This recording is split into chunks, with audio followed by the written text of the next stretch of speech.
Hi, welcome. I'm Gene. I'm your real scientist, and I work for a very small observatory studying one of the rarest anomalies taking place currently, right now. The last time this anomaly took place was 780,000 years ago. That was, of course, a completed magnetic reversal. And I know you guys always like to jump on my back if I don't give a mention to the excursions that fall at some intervals in between that time. But on average, this Earth used to go through its completed magnetic reversal every 350,000 years. This time, it's 500,000 years, 500,000 years, guys, overdue.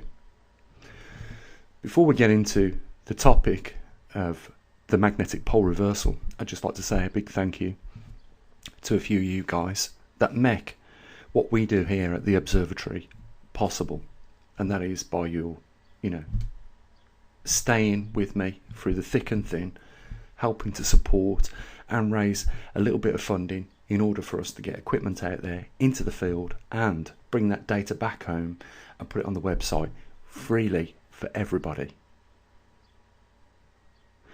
We're not one of these big organisations that takes taxpayers' money, invests into technology and equipment to do the same sort of work that we do here at the observatory, and then, slap you in the face and give you nothing back for it, or level 2 security. Anything above it you don't get.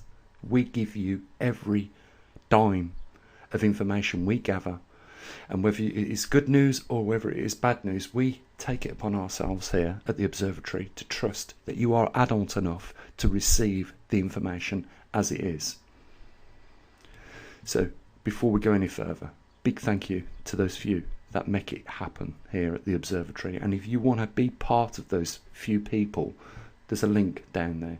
You can support us on Patreon, or you can support us on PayPal with a one-off donation. It's entirely up to you.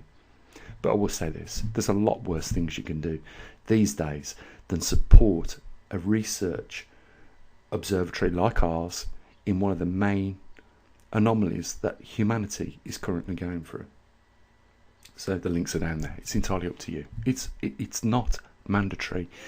But guys, I'm not a magician. I can't keep pulling rabbits out the hat if there is, no money in there. I need a little bit of money in the pot to make things happen here at the observatory. So, I can't do this all on my own, and I do require at least some of you good people to join in with me. Come on, this is about humanity, and it is about the rarest anomaly that is taking place in our time. For the last 100 years on our planet, the magnetic poles have began to migrate. The last time this happened was 780,000 years ago. Mankind has never experienced this. And here at the observatory, we monitor the position and the field strength of the magnetic poles every 3 seconds. That is an outstanding and very precise resolution every 3 seconds. That's why we end up with over 300,000 separate individual data sets every month here at the observatory. That's what we collect, that's what we process, and that is what we put up on the website and show you every little bit of detail of what has been going on. And we can call on that data. We've been doing this now for 2 years with the TriMag, and we can call on any bit of that data over those last 2 years, right down to that 3rd second where it collected the next chunk of data at any given point in time. That's our historical record. That is millions and millions of separate data collected points over 2 years.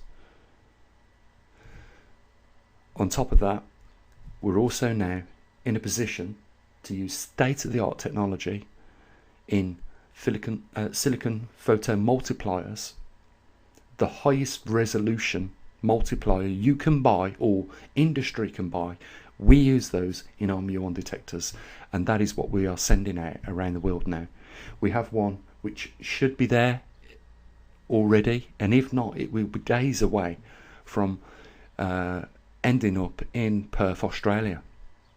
We've just serviced Richard on the Gold Coast of Australia with another magnetometer, and that broken one will be coming back. If it's repairable, it'll get repaired, it'll get sent back out into the field.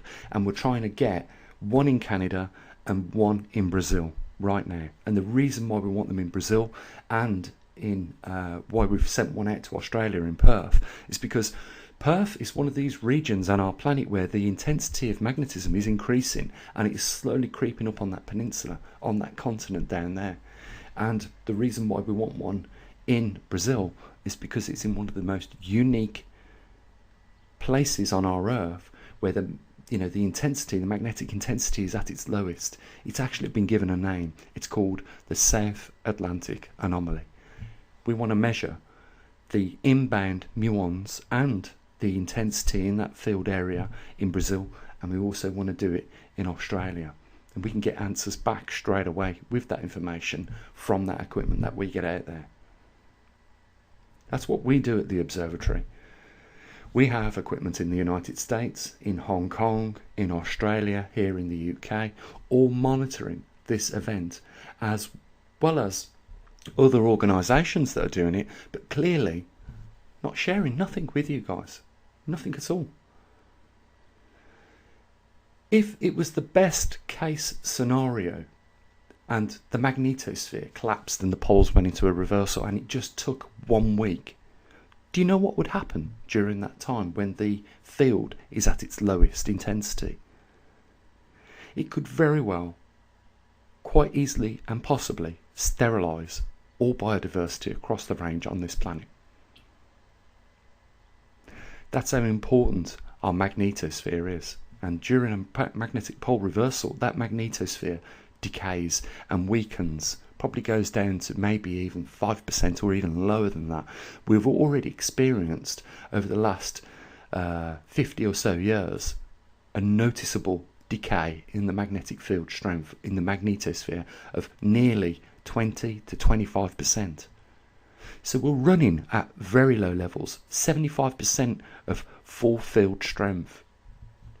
On top of that, we have our secondary line of defence depleting, and that is due to activity which is taking place with our sun right now. The heliosphere, as a result of the sun going into a grand solar minimum over the last 3 solar cycles of 33 years, has allowed the heliosphere to shrink, and in turn, more galactic cosmic radiation is inbound into our solar system.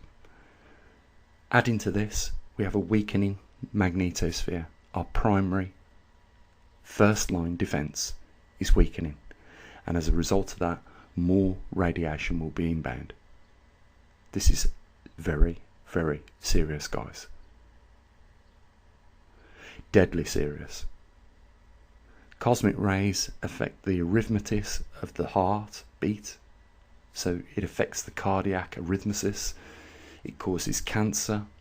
It can sterilise biodiversities of life forms across all the range. It doesn't distinguish between people like what we're experiencing right now with COVID-19. To some degree, you can avoid that. But with the magnetic pole reversal, there is not going to be any defence, or unless we do come up with something that can defend us. Now, in a video the other day, I tried to explain, to a couple of people that had questioned what I was talking about with regards to how can we defend ourselves. So I have got some plausible ideas that could be put in place to protect us during a weakened magnetosphere over a short or maybe even a prolonged space of time. It is just down to your resources and the development resources of that thing. Basically, it is using ion wind, directional ion wind. Yeah, we can create ions in a large amount of number, and these could be erected over a property, and they could deflect muons, very small, very fast moving particles, because the particles that we generate with the ion wind would be equally around the same size, and all they'd need to do is hit one of these ions and be deflected out of the way. This is something that can be done, guys, but we are very, very close to the event at this point. If we're going to develop anything like this, there needs to be a huge amount of money, and we need to get on board with this now, in order for us to protect ourselves from, cosmic rays and the effects of those things. And it can be achievable. I really believe that. We can do it. I know we can. But what it requires is more people, to stand shoulder to shoulder with me on the front line, and come up with a strategy where we can all work together. There is money there for development, and we can survive this coming event that we are inevitably going to face. It is, without a doubt, we are going to face it. There is always something at the back of my mind, guys, and I will say this as a bit of a disclaimer. One thing at the back of my mind is that it could be different this time. It wouldn't surprise me. Let's just put it that way. And I'm talking about the mechanics which are responsible for generating the magnetosphere. They call it the dynamo within the Earth. My worry is that the mechanics of that dynamo have changed, and that is why we are 500,000 years overdue this next pole reversal, and it hasn't, like before, gone along like clockwork every 350,000 years. I believe the dynamics of our inner core have changed, and as a result of that, there is no guarantee of anything. There is no guarantee of a completed reversal. And guys, I just want to say this. It's not speculation, it's not fairy tales, and it's not me dreaming about these things. It has already happened. Clearly it has already happened to our neighbouring planet, Mars, within our solar system already. The dynamics of the core changed within that planet, and the magnetosphere shut down. It did not recover. As a result, its atmosphere was stripped away, and we know it had water on its surface because we can see on the terraform lots of veins running through valleys and things like that. We know it takes thousands of years to erode those little veins. We see them ourselves from satellite images of the terraform of the Earth, through places that have had droughts or are going through droughts, or don't have simply the water that they had before, but we see the erosion of these riverbeds. We know it takes thousands of years to do that. So we know at some point, for thousands of years, there was erosion taking place on Mars. That atmosphere has gone, that water has gone, and if there was a biodiversity of life on that planet, it is no longer visible. Despite what anyone might say, it is no longer clearly visible today. And that could be the real reality of what we face here on this Earth in the coming years. We're not talking decades. We're not talking centuries.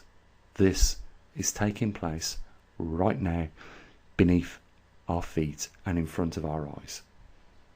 So, it is really important that, at least some of us do something to warn other people of what is happening, because it is not just about going to work and, paying your mortgage and, what goes on in your little bubble in your household. It's not just about that, guys. It is about the wider picture, because every biodiversity of life on this planet is at some point in the near future got to go through these difficult birthing pains of what is about to come with regards to this pole reversal that is inevitably going to take place.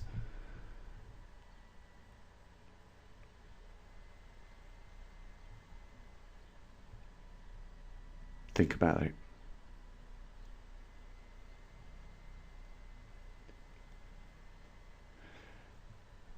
Guys, I want to thank you for joining me, staying with me to this point in the video. And, I hope that I've at least encouraged a couple of people maybe to join us with some raising of funds so that we can continue doing what we're doing. There is, like I say, a lot worse things than you can do than support an observatory on the study of one of the most major events humanity is about to face and go through. So I'll mention the links down there in the description, and I wish you an amazing day. As always, bye for now.